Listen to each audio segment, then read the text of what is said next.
The Wages of an Entered Apprentice, by William Harvey, J.P. The Wages of an Entered Apprentice. The Catechisms of the Craft and the Conventional Lecture on the Tracing Board of the Second Degree, all of which speak with that authority which belongs to age, tell us that the wages of an entered apprentice are corn, wine, and oil. Sometimes it is added that he received corn for food, wine for nourishment, and oil for comfort. The broad difference that was sought to be set up between the apprentice and the fellowcraft apparently was that the fellowcraft was paid in coin while the apprentice was paid in kind. I fear it would be very difficult to produce any authority for this, and probably the distinction between the Masons of the two degrees is the invention of some imaginative brother who may have got the hint from a practice that was not uncommon among early operatives. 2 or 3 centuries ago the conditions of labor were laid down as firmly as they are today by our powerful trades unions. A master could not employ more than a certain very limited number of apprentices. Often the number was restricted to 1, and these apprentices were taken bound to serve their masters for a period of 7 years. Not infrequently, alike in mason and other trades, the apprentice went into a residence with his master, and during the early years of his apprenticeship received no remuneration except board and lodging. Only when he became a journeyman, or fellow craft, and was free from the master who had taught him his business, was he entitled to wages in the form of cash. If, as is possible, some elaborator of Freemasonry got the hint here as to the remuneration of an apprentice, one can easily understand that commonplace language such as board and lodging would not appeal to him, and that he would seek to ornament the matter with just such a combination of words as corn, wine, and oil. One of the traditions of the craft, dearly beloved by uncritical Freemasons, says that the whole number of workmen engaged on the temple at Jerusalem amounted to 217,281 persons, and that of these, 80,000 were fellowcrafts, and 30,000 were entered apprentices, the latter of whom were arranged into 100 lodges with 300 members in each. This immense multitude was paid weekly on the 6th day of the week, and one tradition solemnly asserts that the 80,000 fellowcrafts toiled up the winding stair to the inner chamber to receive their wages. Mackey tells us in his Lexicon that the fellowcrafts were paid in corn, wine, and oil, and the authors of The Reflected Rays of Light upon Freemasonry, adopting the same view, say, "What could be more absurd than to believe that 80,000 craftsmen had to ascend such a stair to the narrow precincts of the middle chamber to receive their wages in corn, wine, and oil?" It is very evident that Mackey and the authors of Reflected Rays have misread the lecture on the second tracing board. It was the entered apprentice who received the corn, wine, and oil, and wherever he got it, he did not receive it in the inner chamber. To gain access to that apartment a workman required the passgrip and password of a fellowcraft, and it is obvious that no entered apprentice could have possessed these. One may pause here for a moment to remark that, according to another tradition, all the workers of every degree were paid in current coin. The total wages bill is alleged to have amounted to about £140 million, and it was distributed among the craftsmen on a progressive scale which was quite obviously adjusted on the principle of the more honor the more pay. At the one end of the industrial line stood the humble entered apprentice who received 1 shekel, or about 2s3d of English money per day, while, at the other end, was the super excellent mason who received 81 shekels per day, equal to about 9 to 2s3d sterling. One Masonic author very generously describes this as only a fanciful speculation of some of our ancient brethren, and we may return, therefore, to our corn, wine, and oil. If I am right in my theory that the wages of an entered apprentice in speculative Freemasonry were suggested by the board and lodging which were the reward of the operative youth while learning his trade, I think it is clear that the person who fixed the wages of the speculative apprentice found his material in the volume of the Sacred Law. We read in the 2nd chapter of the 2nd book of the Chronicles that, when Solomon appealed to the king of Tyre for assistance in building the temple, he said, "Behold, I will give to thy servants, the hewers that cut timber, 20,000 measures of beaten wheat, and 20,000 measures of barley, and 20,000 baths of wine, and 20,000 baths of oil." The offer of Solomon was accepted by the king of Tyre, who replied, "Now, therefore, the wheat, and the barley, the oil, and the wine, which my lord hath spoken of, let him send unto his servants, and we will cut wood out of Lebanon, as much as thou shalt need." The account preserved in the 5th chapter of the 1st book of the Kings indicates that the gifts were made annually to Hiram's workpeople, but there is a discrepancy as to the amount. In 1 Kings, the wine is omitted, and the oil is set down at 20 measures, equal to about 1640 gallons, whereas the 20,000 baths of 2 Chronicles were more than 10 times as much, being the equivalent of about 165,000 gallons. It is clear that these gifts of corn, wine and oil were made to the hewers of wood in the forests of Lebanon, none of whom were entered apprentice masons, but it would be unprofitable and useless to linger upon a discussion of the matter, as the wages of the first degree in speculative Freemasonry are merely symbols upon which to meditate, and from which to draw inspiration for everyday duties. Corn, wine, and oil were the 3 staple crops of the Holy Land, and each of them entered into the fiber of the national life, furnishing figures of speech for the Hebrew poets, and points for the proverbs of the people. Corn was always regarded as an element of national wealth. It formed part of the tribute brought to Hezekiah on the restoration of the priesthood. The bread was one of the signs of welcome and goodwill to Abraham. Wine, in a metaphorical sense, represents the essence of goodness. Jerusalem, Israel, the Messiah, the righteous, all are compared to wine. The wicked are likened unto vinegar, and the good man who turns to wickedness is compared to sour wine. An abundance of wine was regarded as an indication of prosperity. Jacob blessed Judah that he washed his garments in wine, and his clothes in the blood of grapes. We read in the 9th chapter of Judges that, when the trees went forth to anoint a king, they said unto the vine, Come thou, and reign over us. Whereupon, the vine said unto them, Should I leave my wine, which cheereth God and man, and go to be promoted over the trees? A writer in the Jewish Encyclopedia says that as wine cheereth God, no religious ceremony should be performed with other beverages. Oil was one of the most important and perhaps the most characteristic of the products of Palestine. It is mentioned no fewer than 200 times in the Bible and, with one exception, the references are to olive oil, as it is expressly termed in Exodus and Leviticus. According to the more correct rendering of the Revised Version of the Scriptures, oil was largely used in the preparation of different kinds of food, and it was spread upon bread very much in the same way as we use butter. It was employed in the lighting of houses and places of worship that used in the temple, being no doubt of the finest quality, like the beaten oil for the tabernacle, and it occupied a very prominent place in the ceremonial of anointing kings and priests. The metaphorical uses of the word oil are many.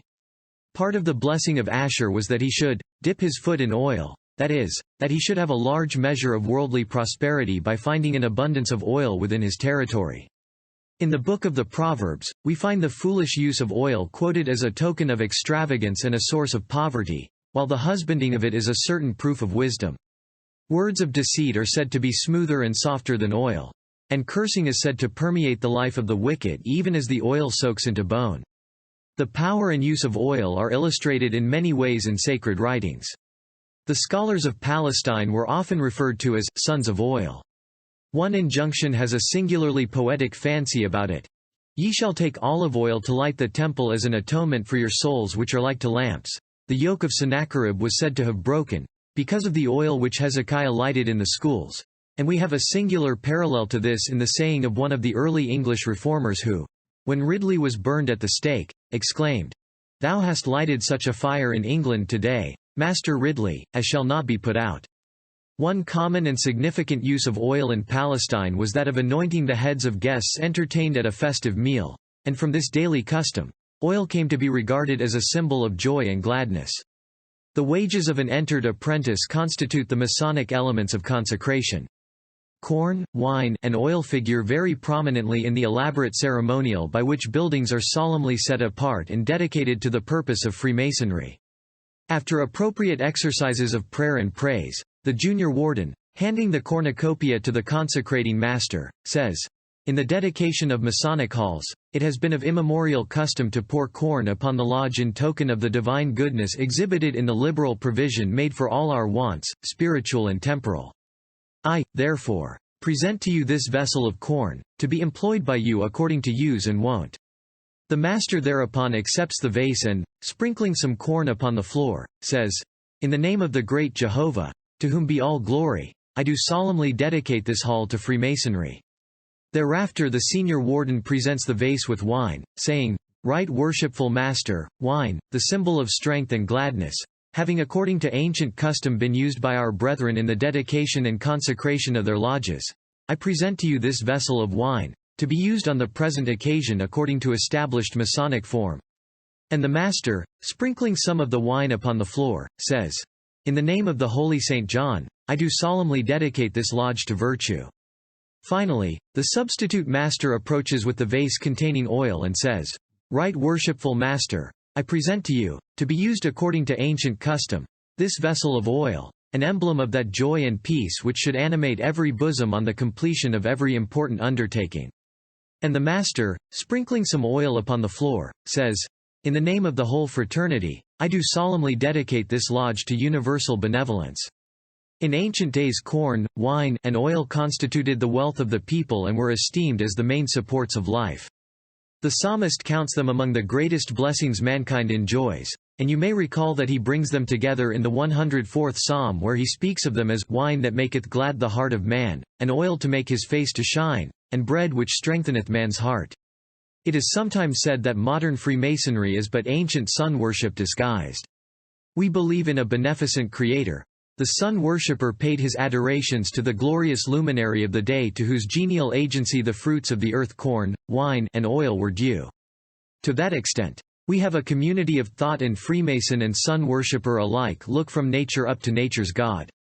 Moralizing upon the wages of the entered apprentice as symbols instinct with meaning to the Mason who would be true to the altruistic page 6 of 8, Spirit of the Craft, the Reverend Thaddeus Harris says, "Wherefore, my brethren, do you carry corn, wine, and oil, in your processions, but to remind you, that in the pilgrimage of human life you are to impart a portion of your bread to feed the hungry, to send a cup of your wine to cheer the sorrowful, and to pour the healing oil of your consolation into the wounds which sickness hath made in the bodies, or affliction rent in the hearts of your fellow travelers. And surely, brethren, that is the sum and substance of the matter. As entered apprentices we receive these wages in spirit, not to expend upon ourselves but as a constant source of aid to our less fortunate craftsmen. As corn is an emblem of plenty, let us be abundant in the measure of our brotherly love, ever ready to use what means God hath given us to assist a brother who may claim our help. As wine is an emblem of cheerfulness, let us foster the spirit of joy and gladness so that, when sorrows throw their shadows upon life, we may be enabled to look forward to the brighter day when the trials of our earthly pilgrimage shall be forgotten, and sadness shall be unknown. And as oil is an emblem of peace, may it be ours to extend the boundaries of her empire, so that strife and discord may be banished forever from the mind of man.